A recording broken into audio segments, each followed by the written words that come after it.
This is Mr. Martin, and these are the geometry notes for section 8.5. We're going to be looking at three theorems that involve proportions in similar triangles. So let's go ahead and get started. As always, if you have questions, make sure that you write those down and ask me the next time you see me in class. So the first one is called the side splitter theorem. So basically, we're taking two sides of the triangle and we are splitting them with a segment. Hence the name side splitter theorem. So it says if a line is parallel to one side of a triangle and intersects the other two, then it divides the two sides proportionally. So if we look at our picture here, we might be given that BD is parallel to CE. All right, so we have BD is parallel to CE. So we're given that they're parallel, and we can see from the picture that BD intersects side AC and side AE. BD intersects two sides of the triangle, and it is parallel to the third side, CE. So by the side splitter theorem, we can conclude that, so it divides the two sides proportionally. So what that means is let's try that again. AB over BC. So that's the two sides of AC. Those are divided into a ratio that's the same as the ratio of the parts of the other side, AD to DE. You have to be very careful with this theorem because we're not dealing with the sides of the two triangles. We're really dealing with the pieces of the sides of the big triangle. Okay, so we've got AB to BC is equal to AD to DE. Now, if it's convenient, can also be written as, so as long, again, just like our other proportions, as long as you name the pieces in a corresponding manner, it's still going to be okay. So sometimes it may be convenient for you to write it as AB to AD is equal to BC to DE. All right, so either of these is acceptable. If we happen to need this for a proof, we could just write side splitter theorem. But make sure that you're consistent, and also make sure that you completely understand that these ratios are not from the similar triangles like we did in the last section. These are pieces of sides in the same triangle. All right, so the next one is similar. It says if three or more parallel lines are intersected by two transversals, so I've got line A, line B, and line C, and I have line M, and I have line N. So A, B, and C are my three or more parallel lines, so it's three in this case, and M and N are my transversals. So I've got M and N are the transversals. Okay, and then I'm just going to name these points here. So I've got A, B, C, D, E, and F. Alright, so three or more parallel lines are intersected by two transversals. Then the parallel lines divide the transversals proportionally. So we want to think of A, B, and C cutting the transversals into pieces. And then those pieces will be proportional. So there's a bunch of different ways we can write this proportion. So I'm going to start out with AB to BC. And if you think you know what the other one is, go ahead and write it. You could pause and restart, or you can just write it.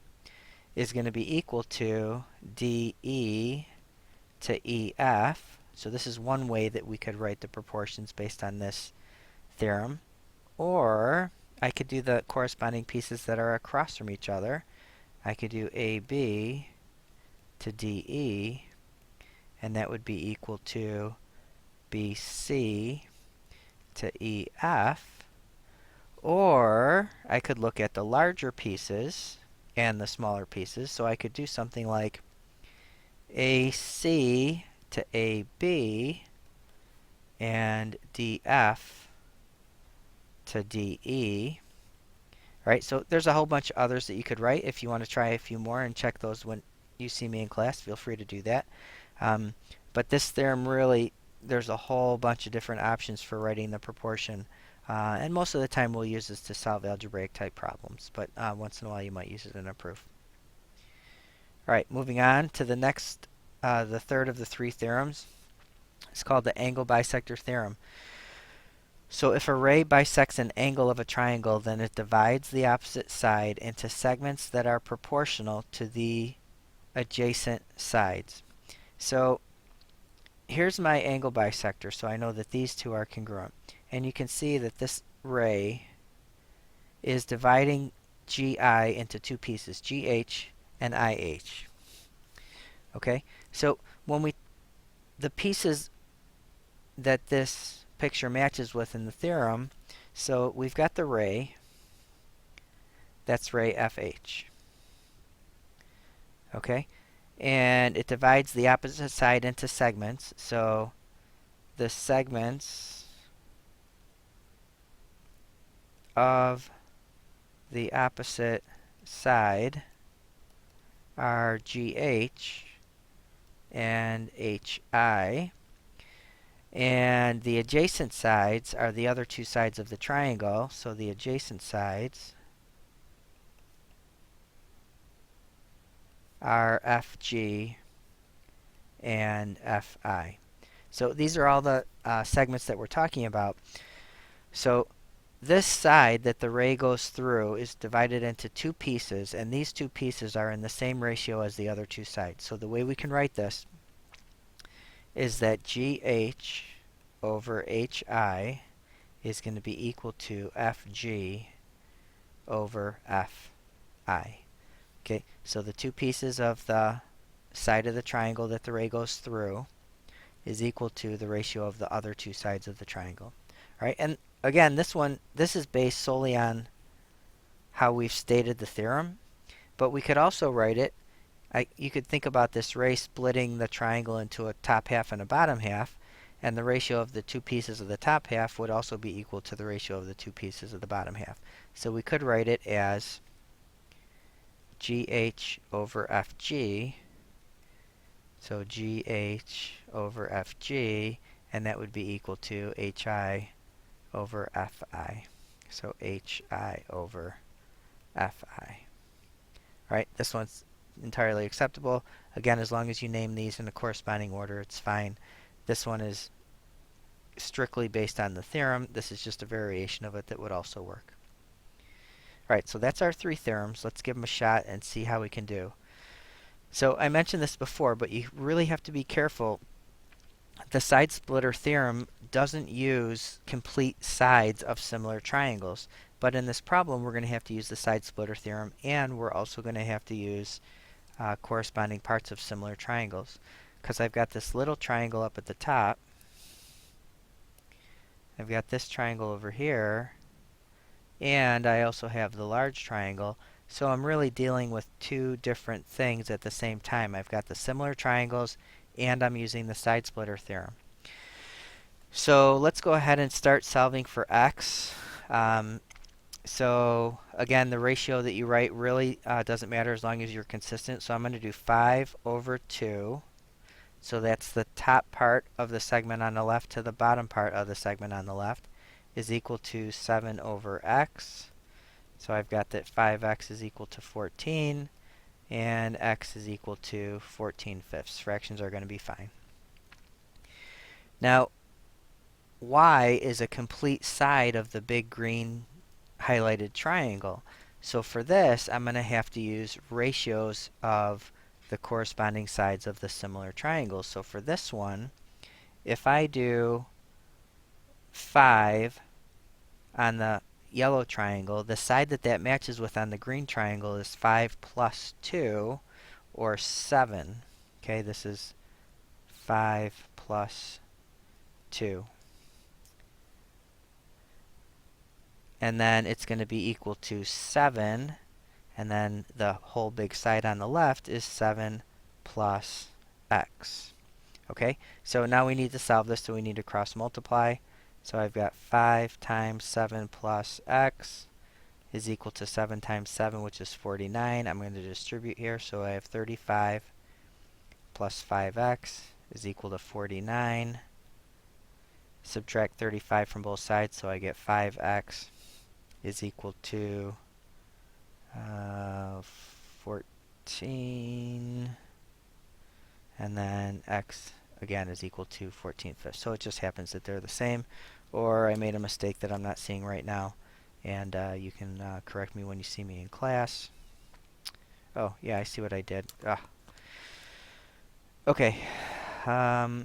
Well, we just found x again, so that was kind of silly, but this is another way to find x using similar triangles. Now let's go ahead and let's find y. So I'm going to start with the same thing, 5 over 7. So that's the small side here to the big side here, and then I need to use the side 8 over y, because this is the bottom side of the yellow triangle to the bottom side of the green triangle. Again, cross multiplying, so I get 5y is equal to 56, and then y is equal to 56/5. So there we go. So we just verified that x was 14/5 using similar triangles. Here I use the side splitter theorem, and here I use similar triangles, and then here I found y also using similar triangles. Alright, so moving on to the next example, we know that FH bisects GFI, so we're going to use our side splitter theorem. So again, I like to just divide it into two pieces. So I have a piece up here, two pieces up here, and two pieces up here, and the ratio of those pieces have to be equal. So if I go 4 to 9, so I did the whole side to the piece, I have to do the whole side to the piece over here, so that's going to be 7 to x. Cross multiply, so I get 4x is equal to 63. Divide both sides by 4, and I get x is equal to, well, 63/4 is fine. Okay, if you want to change it to a decimal, feel free to do that. Alright, so that's using our side splitter theorem. Now, just to note here, another ratio that we could have set up would be something like 4 to 7, so top to bottom, and then we could also do 9 to x, and if you solve that, you'll get the same answer. So either one is going to be fine. Alright, moving on to the next example. We've got all these lines are parallel. So I have 3 or more parallel lines cut by 2 transversals. So the sides will be cut proportionally. And I know that this whole side here is 30. Okay, so since these are proportional, I know that this is going to be some 5x, this is going to be some 3x, and this is going to be some 9x. Okay, they have to be proportional to the 5, 3, and the 9. So we just throw an x with them, and then once we find out what x is, we can figure out what the other sides are. So I know, but I do know that these 3 pieces have to add up to 30. So I've got 5x plus 3x plus 9x is equal to 30. So that's going to give me 15x is equal to 30. So x is equal to 2. So I want to find Rs. So Rs is going to be 5 times 2, which is 10. And I want to find Su. Su is 3 times 2 plus 9 times 2. So that's 18 plus 6, which is 24. Alright, so I'm running out of time here, so what I'm going to do is I'm going to pause my video and work out the last example. So why don't you pause the video as well and work it out, and just check your answer. So go ahead and pause. Alright, so hopefully you got that AC is 25. Go ahead and take a look at the work. You may need to pause the video so you can copy it all down, and make sure you ask me questions the next time you see me in class, and we'll see you next time.